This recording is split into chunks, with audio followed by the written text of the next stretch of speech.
Welcome to another episode of AI After Hours. Each month, we cut through the AI hype, answering your top questions and calling bullshit on the headlines that we don't think make any sense. Join us for a monthly roundup of AI news and real insights into what's true and what's not in the world of artificial intelligence. Have a question or a topic you want us to address? Email us at support@AICareerBoost and join the conversation. Let's dive into the world of AI together. I'm your co-host, Yuying Chen-Wynn, product and technology executive with extensive experience in AI and education. I'm currently leading AI and specifically generative AI efforts over at Peak 6, focus on everything around implementing, selecting, and investing in generative AI and really decoding what it means to meaningfully leverage AI into your business. And I love talking about AI, especially with my co-host. Thanks, Yuying. I'm that other co-host, Polly Allen. I'm the founder of AI Career Boost, where I spend my time helping product managers and leaders navigate the world of AI and transition into AI leadership roles. I've spent my career in both the product and tech sides of the equation when it comes to software development, and I'm an ex-Alexa AI principal product manager, where I successfully launched the very first generative AI answers on Alexa back in 2020. I'm also fortunate enough to be recognized as a top 100 woman of the future. Finally, I just love talking about and sharing my knowledge about AI, especially with someone as knowledgeable as Yuying. So Yuying, let's get into it. Before we get started, what do you have? What are you drinking at this after-hours session? What have you got? I have an extremely boring cup, but I saved a special drink for this occasion. I got this plum wine infused sake that has a spicy finish. Spicy, like sriracha kind of spicy? It's got a little bit of heat. It is got a sweet plum finish, but it's a sake. It's very interesting. I've been saving it for this occasion for little sips. And yourself, what are you drinking? You're gonna get me into sake. So I have the reverse. I have a very cheery, festive-looking drink that looks elaborate, but is actually not alcoholic. It's a de-alcoholized hard cider. Okay. All right. I'm gonna have to ask you for your review of de-alcoholized cider. Exactly. It's a brand called Sober Carpenter. They're out of Quebec. Sober Carpenter. Very random, but I'm in love with it. It tastes like cider. So I'll be drinking it. I'll be like, yeah, I'm day drinking. And then I was like, you're not. You can drive.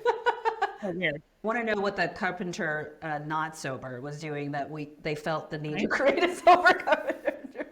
Built a drunk house. I'm not entirely sure. Yeah. Just getting into it. Well, let's jump into it. Okay, time for our monthly roundup of July news.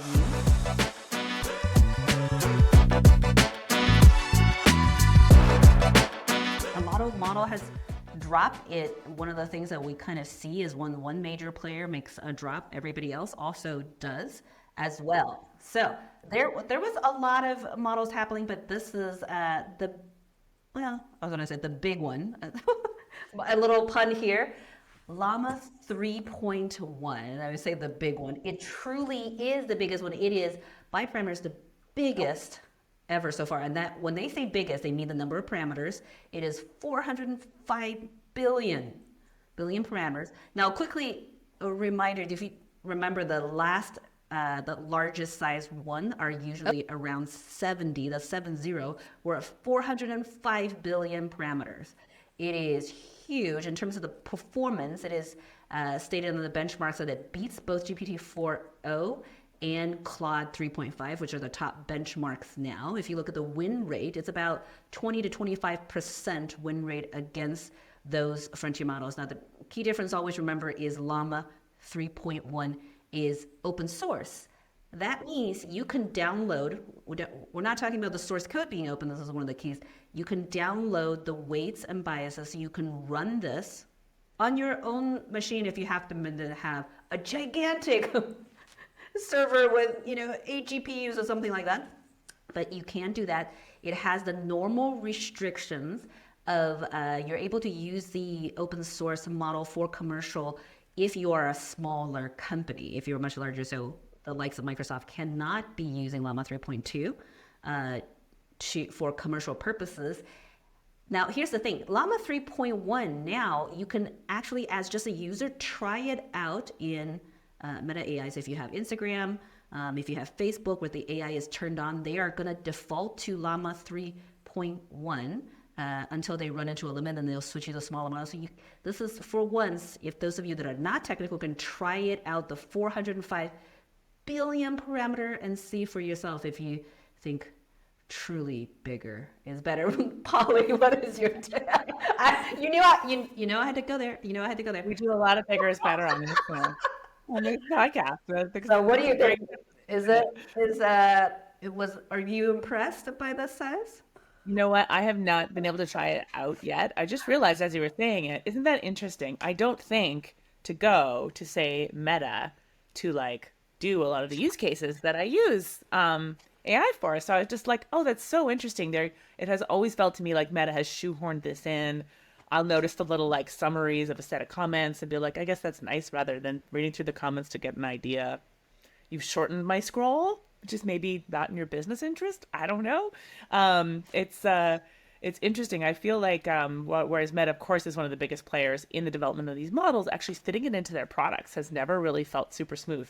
Yeah. Like that was never their strategy, front and center of like we're doing this for features within Facebook or Instagram. So I have to admit I haven't played around with it yet. So I got to go do that right afterwards. Yeah, so I will say that this is the one thing I was like, okay, that gives me enough reason to actually go try it because I try 4, 5, 6 different at a time, and I like it has to be significant enough for me to go try yet another one. So you can, and you don't have to try to get it, hosted and installed, etc. I recommend those of you guys who have access to do so. Okay. The second one, I'm going to jump over a little bit and not talk about a model one, but here's an interesting one related to regulations. So I will cover a little bit. So if you guys are aware, there is a compute shortage around GPUs. And one of the things in terms of the AI arms race is not just the top tech companies, there is a race between the United States and China, which has political tensions. Now, we have export blocks in place to keep the top AI compute GPUs from being exported to China.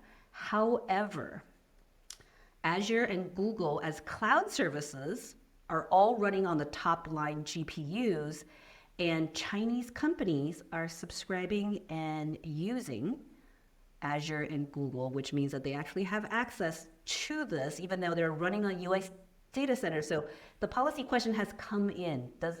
Should the export law be changed that the Chinese companies cannot have access to these GPUs, even though they're technically not being exported, right? They're physically not being exported. They are in the US or they're in the US data centers. This is a very interesting piece. I don't talk about this level of regulation a lot, but what's your take on this, Polly? Because this is a very different view on export block. Yeah, well, and especially with political tensions rising ahead of the U.S. election, I think this is going to be an interesting one to watch. So, I think there's two options, right? You can keep taking money from these Chinese companies, so you have the economic advantage um, of using their money, and also like increasing the dependence on U.S. supplied GPUs, as opposed to if you cut them off. I do think that this is a matter of time before China develops its own pipelines for GPUs, and maybe they won't necessarily be as advanced right out of the gate, but obviously there's a lot of economic incentives for them to develop their own. So by cutting them off from the US based cloud suppliers, you're increasing that incentive for them to continue that development, right? You're also missing an opportunity potentially to keep an eye on what they're doing. So it's interesting to kind of delve into, can the US government force certain kinds of reporting on the activities of clients of cloud centers? Again, that would definitely increase a lot of other international companies' worries about these cloud providers and data privacy and data protection. So I think it's going to be a really interesting one to watch. So international considerations for cloud providers are interesting anyway. I know a lot of companies won't use cloud providers, not even companies, but like government agencies, say in Canada, won't use cloud providers like in the US because of the data governance laws that allow the government to have more oversight than they're comfortable with of this data that has privacy rules in their own country. Of course, the cloud providers are trying to provide local cloud solutions that can be governed by the local laws around data privacy and inspection and not have as much intrusive oversight as some of the US laws allow. You could see in a case like China why maybe the US would like to keep that oversight as and perhaps introduce some more. So I think it's fascinating. It's going to be really, really interesting because they're kind of between a rock and a hard place. Yeah, for sure. I'm glad you brought up that point in terms of cloud private data centers in the United States. The Homeland Security Act, and due to what happened in 9/11, means that the United States government does have access to any data inside the U.S. data center if they felt like there was a threat and they need to get access to it. One of the reasons why foreign entities that are very government centric will not even host in U.S. data centers because the U.S. government always have that recourse. So it's very interesting. It's not a short and sweet answer of no, just cut them off and it's beneficial. You actually got to look into it. So I found that one fascinating. So I brought that forward in terms of the news piece. Now back to models because it's been quite a few middle model update, but we're going on the other end of this, the GPT-4o Mini. Now that's a smaller version of GPT-4. It's so cute. It's so cute, but the best part is so cheap and cute. No, okay. Let me talk about the cheap part, the most important piece. So in general, the pricing is lower, but what the OpenAI announced is that fine tuning for GPT-4o Mini is free up until September 23. I'm giving you the details. Up until September 23 for a certain class of clients. So you find out when you try to fine tune whether you as a user have access, and it's not completely unlimited free fine tuning. It's 2 million tokens per 24 hours. Now, quick recap. Fine tuning means you're taking the GPT-4o Mini model. You're either adding additional specialized style or vocabulary or knowledge unto it so that it is embedded in, I shouldn't use the word embedded, so that it's inherent to the model itself. If I use an example of a medically specific tuned GPT-4o Mini model, you can tune it for, let's say, cancer, so terminologies and all of those things. It's not RAG, there's not a delay, and usually people choose to go fine tune if they want specialized knowledge, but they want speed, they don't want a delay. Okay, so this is actually the first time they've offered this kind of free fine tuning, even though it's for a period of time, very specifically. I want to get your take on, is this cool? I don't care, or what do you think? Hey, I mean, free. You're talking people's language. Obviously, they wanted, at a certain point, it's funny. The business wisdom is like a discount should always be like the last thing you give away, but it does work. It does get attention. So it's interesting to know. Like the headline I saw was it's free. I didn't see all the caveats around for certain people and up to a limit, blah blah. So they got the attention they were looking for, right? In the headlines of like free fine tuning. It's interesting because I find, yeah, fine tuning for the latency use cases is interesting, but it hasn't actually proven more effective than RAG. And I don't know, I feel like fine tuning is falling out of favor in some circles, certainly as the primary thing to try if you want to embed knowledge, if you want to improve accuracy. Again, having not the small models may both, be less accurate without fine tuning and respond better to it more quickly because you're working against less of a tide of data with your own drop in the bucket when you're fine tuning. So that might work a little better. I think it's cool. I'm itching to try it out so that I can actually show the differences in quality to folks of like, here's the difference between a small model and a large model. What's this 40 to 60% discount? How does that affect the results? And also, understand what you get from a fine-tuned small model versus a large language model, like a larger model out of the box, for example, right? Yeah. Those are the kind of benchmarks I'm always so frustrated we don't have. And I'm like, no, like compare it not just across these generic tasks that are not necessarily representative of what you really do, but hey, compare the answers between two versions of the model that have vastly different costs. Like that's an interesting use case study to dive into. Yeah. So I think two things. I think they did this for two strategic reasons. I think number one, they're trying to counteract LAMA 3 in the fine tuning in terms of market share, right? So traditionally people are fine tuning really open source models and kind of getting to that market share for much more custom LLMs. On the other hand, the on device LLM, that space with Apple announcing, Microsoft having theirs, etc. I think this is also the same strategic play can also counteract getting market share on device LLM. So this, for me, it sounds like it's a just a cost play and maybe a PR marketing play, but I actually think strategically it is one bird, two stones for countering both Meta Llama 3 open source and on device. So we will see if it has the impact. So that, out of all the news, that's what I pulled out, I think is the most important to keep track of. So with that, we wrap up the July news roundup. Awesome. Excellent. Well, let's move on to the top question.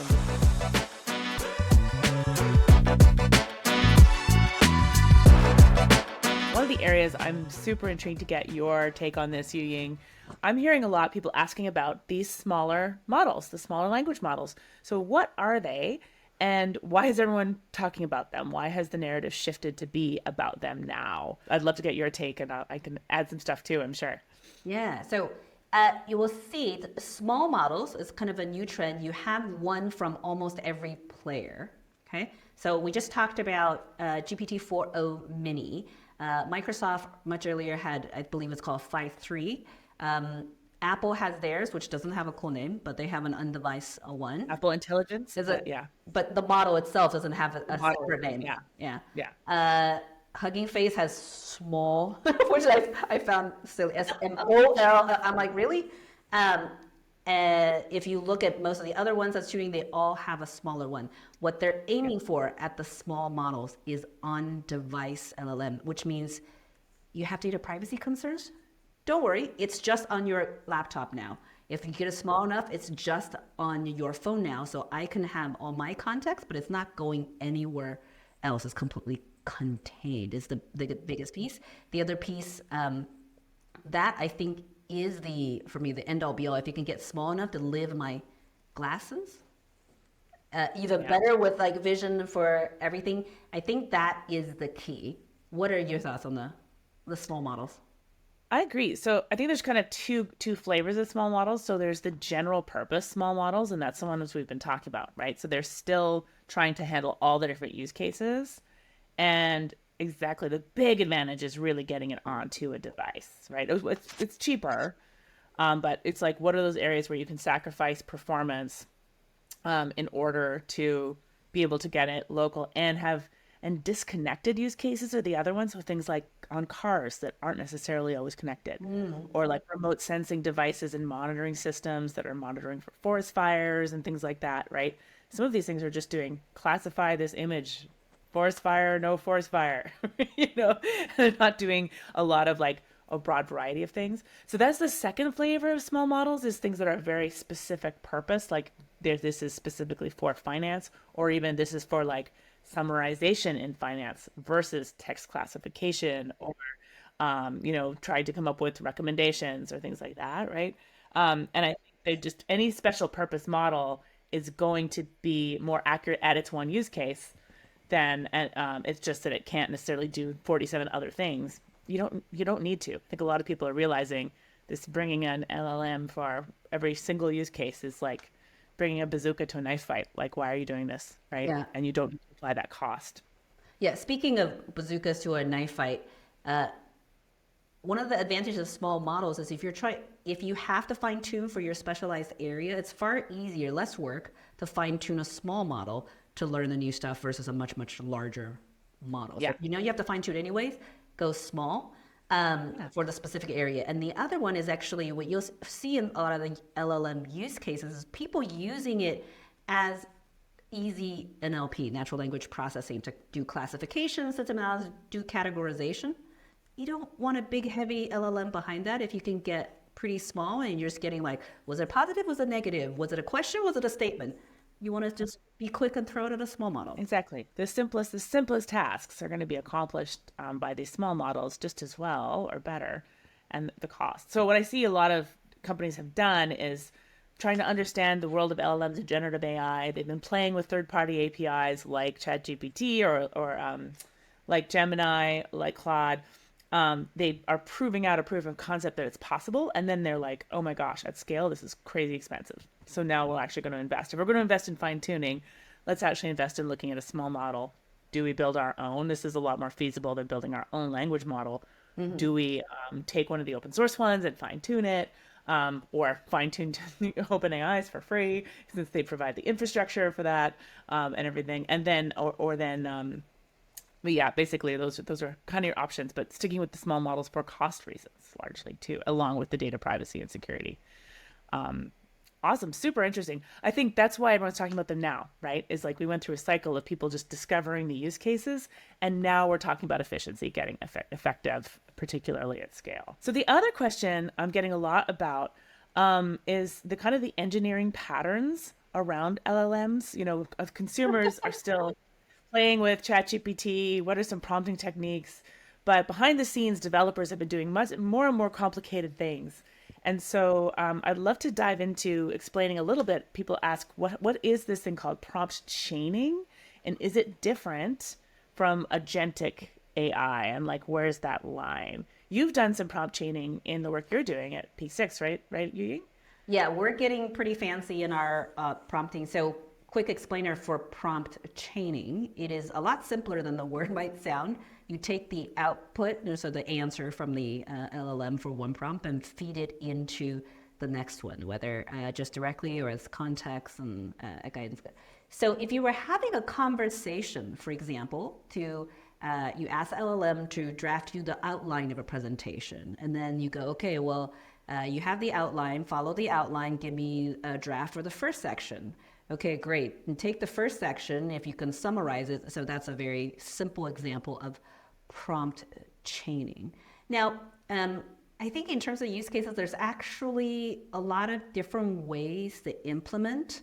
The prompt chaining itself, what I just described, is one of the simpler ones that we tend to provide business users to use. From an engineering perspective, we actually use a lot more just function calls and API calls and use logic for control. The thing about prompt chaining itself is because each step is still deterministic through the LLM. So we don't use it as much on the engineering side as we leave that technique and teach it to the business user side.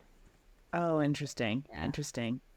And it was like just a multi-turn conversation. Is that prompt chaining? You're kind of taking yours as you're talking, it's giving you an output, and then you're saying, actually adjust that output in a new way. Can people think of that as prompt chaining as well? Yeah, absolutely. I think that, I mean, that is the reality of prompt training. I think on the engineering side, for anything where we look at something similar, we always consider function calls first, because on the engineering side, we're trying to lock down the how random it is. And the more I can lock it down to code versus and the LLM going, oh, I think I know what to do with that. Exactly. The more deterministic the actions of the software can be. We're still stuck in a world where we'd prefer that. Yeah, exactly. But if it's Awesome. writing content, those kind of things, I definitely go much more the prompt chaining side because that deterministic is not as much of a problem. So is prompt chaining the same as agentic AI in agentic I AI? have no idea, depending on how you. It's so I, broad. I feel like it's the least well-defined term right now in AI. This agentic AI. yeah, so every time anyone mentions agentic AI, I always go, okay, tell me how you define it first, then I'll answer. Yeah. For me, no, because my definition for agentic AI is that the AI figures out the steps itself. You only give it an end goal. And prompt chaining, just by its nature, means you're telling it step by step by step. So that's my definition, which means I say no, but other people have different definitions. How I, about you? I love I love that definition. I think that's like the patterns we're seeing emerging that people are calling agentic AI. If you take a course on deeplearning.ai on agentic AI, they're basically saying, hey, let's divvy up different roles of different calls to the LLM, but one is going to be specifically very good at breaking down a goal into steps. One is going to be the executor. Maybe it has access to external tools like external APIs, etc. One is going to be the vetter, the checker, the quality control. One is going to be the one that takes it, summarizes it, and ascertains whether or not the whole goal is being met. So those different patterns are definitely emerging, but I think the main point is you can give it a goal and a much more high level, ambiguous task. So instead of it's clearly specifying, hey, here's take this information and fill out my expense report. You're going to need to extract this data from it and put it in this box. You can kind of just say, you know what, I took a trip last month. Fill out my expense report. You figure out that you need to go look in my email for when the trip was. You go figure out what I have receipts for. You come back to me and ask if you've got all the details and then continue. And so that even like the control flow is more up into and controlled by an LLM. So I feel like we're like super early days on that still. A lot of people experimenting with it, but we haven't really seen any big wins as far as consumer facing or market facing, and agentic AI systems. Lots of people very excited about it though. I will say though, I think for prompt chaining, if we had a better editor that helps you create those, I think we would see a lot more useful and impactful use cases for the general user. I'm just putting it out there. Microsoft, Google, whoever. There's a billion startups doing no code tools. We got to go see how far they've gotten and go play with them. Exactly. Fantastic. Well, that was our second question: prompt chaining versus agentic AI. What's the difference? And that concludes our questions for this week.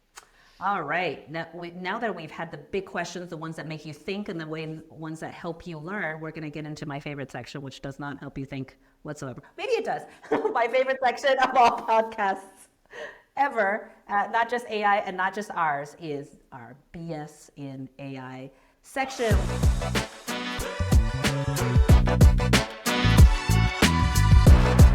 Where we cut through the bullshit in the headlines and anecdotes or the misconceptions, misinformation around AI and give you our straight take. Now, it might be, slightly crooked because we are drinking it a little bit, but here we go. At the end of the podcast, we've had a couple. And that's why we put it at the end, so we get the most amount of entertainment in terms of the bullshit. Okay, I gotta start with this one, even though it just happened. We're at the end of month now. Elon Musk. So first off, if you haven't caught up with politics, Joe Biden has dropped out of the presidential race. I'm like, I just set that up in case people who are listening to us aren't like politically like I'm up to date on the news. So Joe Biden has dropped out. He has endorsed Kamala Harris. Now the Democratic presidential candidate has not been official because the convention hasn't happened yet, but it's been Biden has endorsed Kamala's candidacy. Now, what happened? If you want, you can search Elon Musk, as I said, I think last time. Anything Elon Musk is a bullshit. So he did something. I'm pulling it in. Elon Musk tweeted. Just general bullshitty behavior. Yeah, here he goes again. Elon Musk tweeted a video of Kamala with AI generated voice saying, hey, yep, he used the model. I can almost guarantee you I know which model he was using, and it's not XAI's own model. Basically, a Kamala video that uses her voice model saying that, hey, Joe Biden dropped out because he's finally admitted his senility. And I am going to be the candidate because I am the ultimate diversity hire. Now, the video mimics, so the voice is quite good because the technology actually is quite easy to do right now. I've done it. In terms of the video itself, it was structured to look like one of her actual campaign videos, has the same hashtags, etc. If you didn't know about the capability of AI today, it's very easily you might think it was real. So he is going under some flashback on what he did. So for me, I'm just like, come on, Elon. Number one, you're in AI and you just did something that's going to cause everybody to be afraid of AI and not allow innovation, not do it properly, etc. And especially while we're in a change of kind of policymakers who may pull back on everything, all the progress that we've done in terms of AI regulations, because I was part of Biden's executive order, et cetera. At this crucial time, I know what you're aiming for because Elon Musk is supporting the other party. But from a number one, I'm like, come on. Number two, really? I know. I'm trying to find weird arguments, but I know. I think the most egregious thing was that he did not point out at all in any way that this was parody, right? And just that I think that the conversation in social discourse has been about we have to be able to tell when AI is being used and not. There, the discussion of watermarking. Remember how big this was when ChatGPT came out? It's just fallen completely to the wayside, right? And so when you disseminate something like this and you're not forthright about it being AI generated, you have the potential to just be sowing misinformation, disinformation. And clearly he was doing that to be a jackass because that's what he is. I know. And it, I was in his ministers, I would sue him again because he is also the head of one of the most expensively evaluated AI companies right now. exactly. So you're sowing fear of the exact thing. I have to say, the one thing I'm surprised is there hasn't been more disinformation, misinformation campaigns. And it was funny because I had actually tried to experiment with seeing how like what should Kamala Harris get ahead of? What would AI make up about her? And pretty much all of the third party and even the open source models that I tried did a pretty good job of shutting me down about anything to do with like willful disinformation about Kamala Harris. So they wouldn't necessarily have had time to be, bullet tested on Kamala Harris specifically because she is a presidential candidate. So I thought maybe if you could catch some of them out that, maybe if you were alluding to the VP and now this is a new person and she's the president, make up some kind of story or workaround. But pretty much I had a hard time generating this. So this may be a case where, hey, a lot of those worries about misinformation affecting their election they haven't really borne fruit because the companies have actually done a good job of protecting it. This nobody wants to be in the headlines as the one, or you could easily just create a Donald Trump or Kamala Harris meme misinformation generator. I Yeah. gotta say, the whole JD Vance fucked a couch. I was like, is that AI? Is that AI? It sounds like AI. It was It put in a sounds book, which like means, yeah, anyway. But yeah, I know. I'm like, Elon, you literally own an AI company. Sorry. Okay, exactly. I'm just Bullshit. so I'm saying if you invested in XAI investors, I think you should sue them. Exactly. For maligning AI and general jackassery. Oh my God, really? Yeah, anyway, okay, that does not help anything. And I think it'll be a week or two if we see the shakeout of actually did it have impact on the political aspect. We will find that, I think, in a week or so. But I optimistically think that people are pretty suspicious of what they see online because of the blow up of AI, right? So maybe this all the hype about AI has actually made this kind of thing harder to actually impact things. I've hoped that we've gotten more suspicious and realistic about what's possible, but we will see. There might be a little follow up update next time. Okay, that was my okay. oh my God bullshit And, with okay. Elon. Over to you, Polly. Yeah, so my bullshit this week, I've seen an increasing number of posts calling for the AI bubble is bursting. Sequoia Capital recently, one of their VCs wrote a big piece called the $600 billion problem. Like it was basically saying we have this shortfall in terms of what companies overall have invested in this compared to the revenue you'd actually need to generate to justify it. And it's this giant and growing number. We've seen there was an investor call with both Meta and with Google CEOs where investors are leaning on them, sort of going, "Hey, where's the beef? Where's the payoff?" Um, and so increasingly people are saying, "Oh, this is it. We're entering that trough of disillusionment that always happens after a bubble. The bubble is bursting by this fall. No one will be doing AI. Here's all the repercussions of the bubble bursting." And it's such bullshit. What's crazy to me is that I remember exactly this moment last year. So it's cyclical. I feel like it's part of the news cycle where they're like, we're sick of talking about this thing. We've talked about it since January. Like it's time for something new. Okay, this is over. What's the next thing? And I just really don't think that AI is played out in any way, shape, or form. I think it's just beginning. I also think that the lack of patience for this is just astounding, right? Because when you think about it, you've done this. You've played around with developing with AI models, figuring out where they fit into existing architectures. Any company that has an existing system they want to upgrade needs to rethink how they develop software, how they're going to integrate this, do multiple experiments, right? So it's not like this is an overnight thing where, oh, we got this proof of concept and we figured out this is possible. We'll just slap it into production and let's go, right? All of that actual productionizing, being able to regression test, being able to go back and say, oh man, there's a new model. Can we just slap that new model in that's got better capabilities? Or do we need to keep using the older one, and being able to keep things up and in production and up to date at the same time? These are all problems that no one had faced before. So whether you were building a whole new system from scratch, which is an undertaking, or you were actually trying to retrofit this into existing systems, this isn't just another piece of software you're retrofitting, right? It's fundamentally different in terms of the system architectures that we're using, in terms of what it takes to support it, support development of it.